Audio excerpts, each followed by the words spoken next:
Ku itariki 31 Kanama buri mwaka ku isi hose bizihiza umunsi mpuzamahanga wo kunywa mu rwego rwo gushishikariza abantu kutanywa inzoga nyinshi. Uyu munsi wizihizwa hazirikanwa ko inzoga ari ikintu kibi iyo zinyowe ku rugero rwo hejuru, kuko zigira ingaruka ku buzima bw'abantu ndetse zikaba zabahitana. Nubwo ariko kandi uyu munsi wizihizwa hagamijwe kubwira abatuye isi ko kunywa inzoga ku rugero rwo hejuru ari bibi, ntawatinya kuvuga ko inzoga ari n'ingirakamaro cyane kuko ihuza inshuti, imiryango ndetse igacyuza n'ubukwe. Ariko kandi iyo tuvuga inzoga tuba tuvuga ibinyobwa byose bisembuye, cyaba ikigage, urwagwa, za primusi, amusiteri, waragi, whisky, ikibuti, za kanyanga, za yewe muntu, murahanyoni, mumanura jipo n'izindi nyinshi cyane uzi. Izi zose zihurira ku kuba zirimo icyitwa alcohol, zigatandukanira ku gipimo cya alcohol cyo bikoze iba iri muri buri nzoga nk'uko twabivuze haruguru. Muri aka kanya reka turebere hamwe inzira inzoga inyuramo ukimara kuyinywa kugeza isohotse mu mubiri wawe, ndetse tunarebere hamwe igipimo udakwiye kurenza ku munsi bitewe n'ubwoko wanyoye, ndetse tunarebere hamwe ingaruka zo kurenza icyo gipimo. Muri kumwe na Dr. U aka Wizo, tukubwira ngo kora subscribe, uduhe n'ibitekerezo byawe muri comment. Iyo ukimara kunywa inzoga, iyo igeze mu gifu 20% bya alcohol iba muri iyo nzoga ariyo ethanol bihita bijya mu maraso, hanyuma 80% nibyo bijya mu maraso iyo inzoga igeze mu mara. Kugera kw'inzoga mu mara bishobora gutwara umwanya mutoya cyangwa se munini bitewe n'izi mpamvu zikurikira. Icya mbere, nk'umuvuduko uri kunyweraho iyo nzoga. Iyo ugotomera inzoga nayo yihutira kujya mu maraso kuruta unywa buhoro buhoro. Ikindi ni uko ubwinshi bw'inzoga wanyoye nabwo bibugiramo uruhare. Ntabwo n'unywa icupa rimwe uzaba nk'uwanyoye igaziye, ibyo byumvikane neza. Ingano ya alcohol iri mu nzoga, urugero niba unywa primusi ifite alcohol ya 5% ntuzaba nk'uwanyoye bon 7 ifite alcohol ya 40%.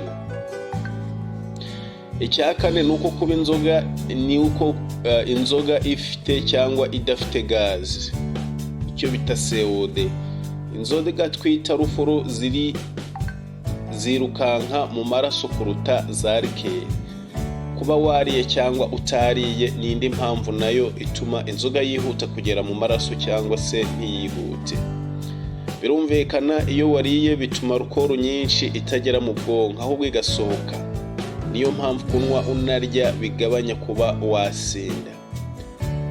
Indi mpamvu ni ukuba hari imiti uri kunywa. Imiti imwe yihutisha cyangwa se ikwirakwiza inzoga ku buryo bwihuse, indi igatuma inzoga itinda mu gukwira mu maraso. Niyo mpamvu atari byiza kunywa inzoga uri ku miti.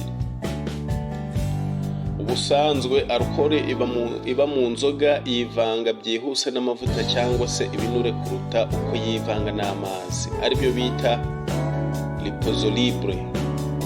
Niyo mpamvu feri ya mbere ya alcohol ari mu bwonko, kuko mu mubiri w'umuntu nicyo kice kigizwe n'ibinure byinshi. Niyo mpamvu ingaruka mbi z'inzoga nyinshi uzibonera mu mikorere y'ubwonko. Urugero nko kudedemanga, kutareba neza, gucika intege mu ngingo, guhubuka mu gufata imyanzuro bijyana no guseka ubusa kuri bamwe, umujinya ku bandi, kugurira n'uwo utazi n'ibindi. Alcohol yo mu nzoga ariyo ethanol iyungururirwa mu mwijima. Iyo igeze mu mwijima uyihinduramo acetylide. Iyi acetylide ituma imitsi y'amaraso yaguka, aribyo bita dilatation. Ibi nibyo bitera kumva umunaniro, gucika intege no kuremera umutwe iyo wanyoye nyinshi, aribyo tuzi nka hangover. Mbere yo gusohoka mu mubiri ya acetylide nayo ihindukamo acetate. Iyi asitate iba imeze nka vinegere, yo rero isohoka mu mubiri ku buryo bworoshye cyane. Isohoka mu mubiri binyuze mu bihaha no mu mpyiko. Mu yandi magambo, isohokera mu nkari, mu byuya, mu guhumeka. Uretse nk'8% bisohoka uko byakabaye. Ubundi iyo unyoye etanol mu mubiri hasohoka acetate. Ariko kandi tutitaye ku myizerere ya buri umwe muri twe, muri rusange kunywa inzoga itarengeje urugero bigirira umubiri akamaro. Ubushakashatsi bwagaragaje ko kunywa mu rugero ari uko utarenza hagati ya garama 12 na garama 14 za alcohol gusa. Mu Buyapani ho kugeza kuri 18 ku munsi ho biba byemewe. Hari n'ibihugu bivuga kutarenza garama 10 gusa. Imibare yo hagati ya 12 na 14 niyo rusange ku isi yose. Aha reka twibuke ko ireme bwite rya etanol ari 0.789 muri mililitiro. Ubwo ni garama 0.789 kuri buri mililitiro. Biraboneka ko ukoze imibare uri busange ku munsi udakwiye kurenza hagati ya mililitiro 9.5 ndetse na mililitiro 11 za etanol. Ibi bivuze iki? Niba primus ifite alcohol ya 5%, bivuze ko muri mililitiro 100 za primus harimo mililitiro 5 za etanol. Nukora imibare urasanga udakwiye kurenza hagati ya mililitiro 190 ndetse na mililitiro 220 za primus ku munsi. Urabona ko na petit primus uba warengeje igipimo kuko igira mililitiro 330. Urundi rugero ni nka V&A, yo igira volume ya 20%. Ubwo muri mililitiro 100 zayo biba bivuze ko harimo mililitiro 20 za etanol.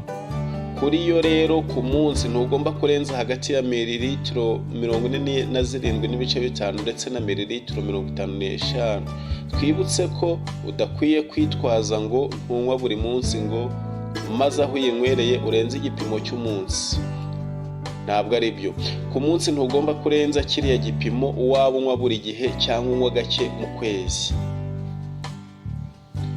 Imvuga dukesha amakuru ajyanye no kunywa inzoga mu rugero zivuga ko kunywa ukarenza ikigero cya alcohol kingana na 5% iri mu nzoga ukarenza amacupa 2 uba urimo gushyira ubuzima bwawe mu kaga. Uru rubuga ruvuga ko abantu bafata inzoga bagirwa inama yo kutanywa kugira ngo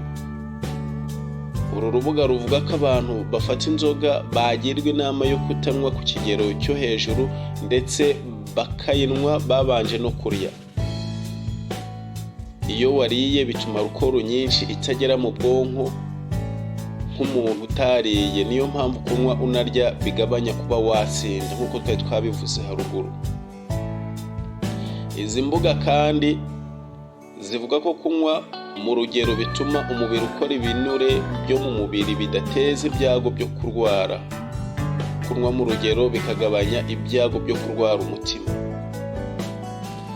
Izi mbuga zisobanura ko kunywa mu rugero byongera imbaraga n'ubushake mu gukora imibonano mpuzabitsina.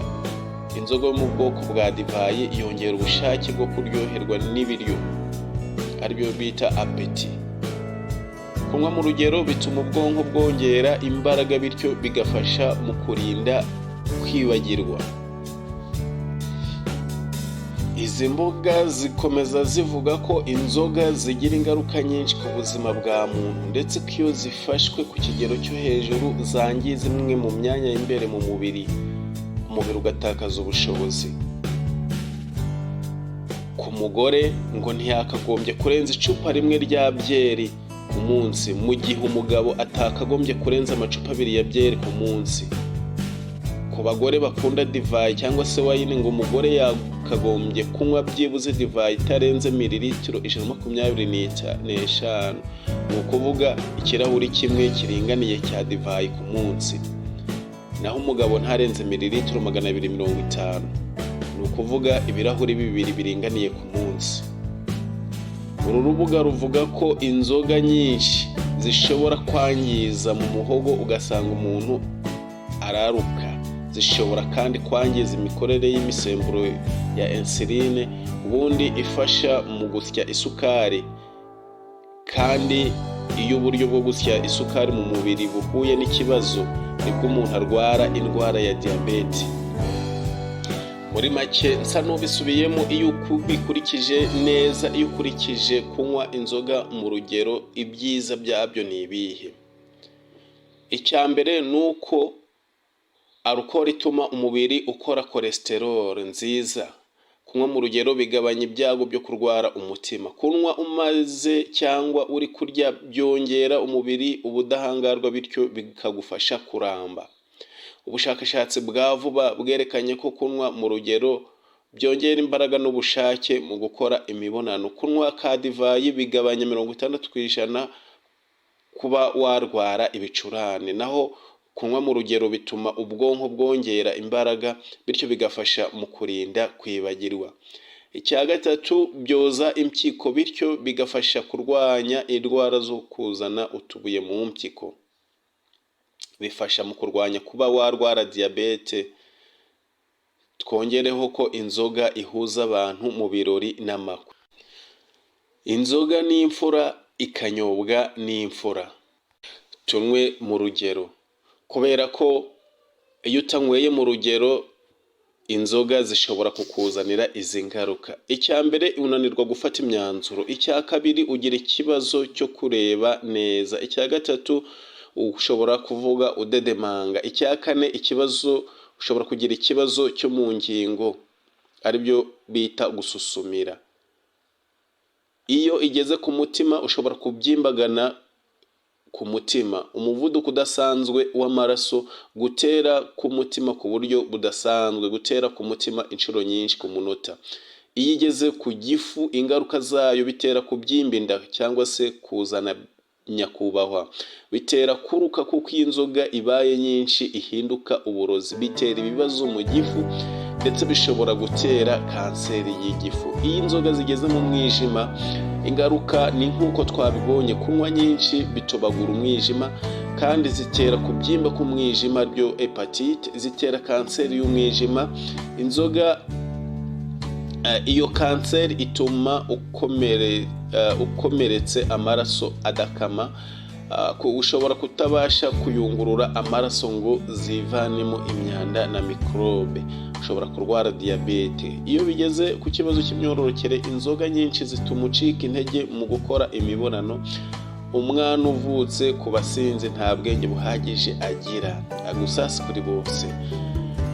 Kubabara cyane uri mu mihango, kutiyobora mu bijyanye n'imibonano bishobora gutuma uryamana n'uwo ubonye wese utanikingiye. Imihango iza uko yiboneye, igihe wayiteganyaga ntiba ariho iza. Kuba watwitira inyuma y'umura. Tunywe mu rugero.